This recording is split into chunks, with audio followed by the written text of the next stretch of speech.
Day 2, we're talking about brushing. So we got our toothpaste. You chose the toothpaste that you like the most. The next most important thing to me is brushing. Now, the reason that brushing, I said toothpaste before brushing, is just because you got to choose a toothpaste before you start brushing. However, toothbrushing is the most important. It is the gold standard. If you're not brushing your teeth and you're flossing and you're rinsing, what are you doing? You got to take the big pieces away.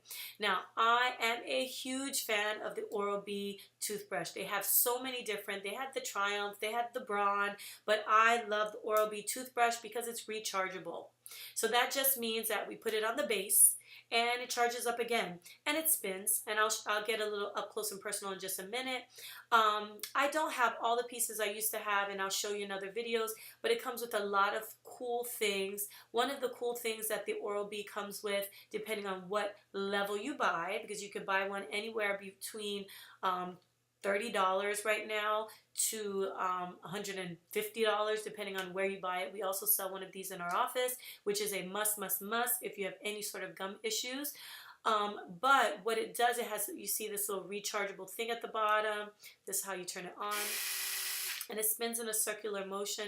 I like to use my soft head because I tend to push a little hard, and we can talk about toothbrush abrasion in a little bit, but there's different kinds of floss action heads and all kinds of cool stuff. One of the great things I was going to say before is they have timers and sensors. So timer, it will tell you to brush per section. Upper right for 30 seconds, upper left for 30 seconds, lower left, lower right for 30 seconds to make sure you get those 2 minutes in. You got to get the 2 minutes in. 2 minutes may seem like an eternity in the beginning, but it's worth it. You will feel your mouth cleaner. The next thing that this toothbrush has, which I love, is a little triangular exclamation point that comes up when you are brushing too hard. Because remember, you're already doing the work with the toothbrush going in a circular motion. There is no necessity for you to scrub, because it is doing the work for you. Yes, can you use a manual toothbrush and get similar effect? Absolutely. I always tell my patients, if I meet you and I don't mention your hygiene at all or ask you what kind of toothbrush you're using, I think you're doing a pretty great job. If I look in your mouth and I say, we need some work, I start saying, hey, what kind of toothbrush are you using? And then I start talking to you about doing better at home. And the only reason I do that is because I think there's need for improvement. But if I don't mention it, it's probably pretty darn good. Or I'll say, oh, you have beautiful teeth. If I start talking to you about your hygiene and how much plaque is accumulating, that's because I'm probably going to recommend that you get a spinning toothbrush. Now, I would be remiss if I didn't show you how I use my toothbrush. So let's brush like a dentist. So I'm going to get really close up. And so you can see kind of the spinning. I'm just going to turn it on. You can see it's turning in a circular motion.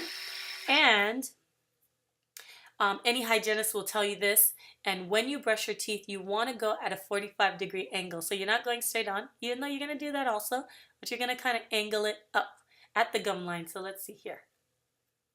Oh, wrong button. You're just going to run it along.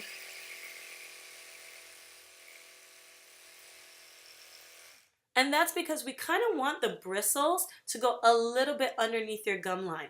So that's how we kind of brush that way. So at an angle, and you're just kind of running it along the gum line, running it along the gum line, making sure, again, you hit every surface. Sorry. You're going to hit the top part, which is what we call the occlusal part. You're going to hit the inside, near the roof of your mouth. You're going to hit the side near your tongue.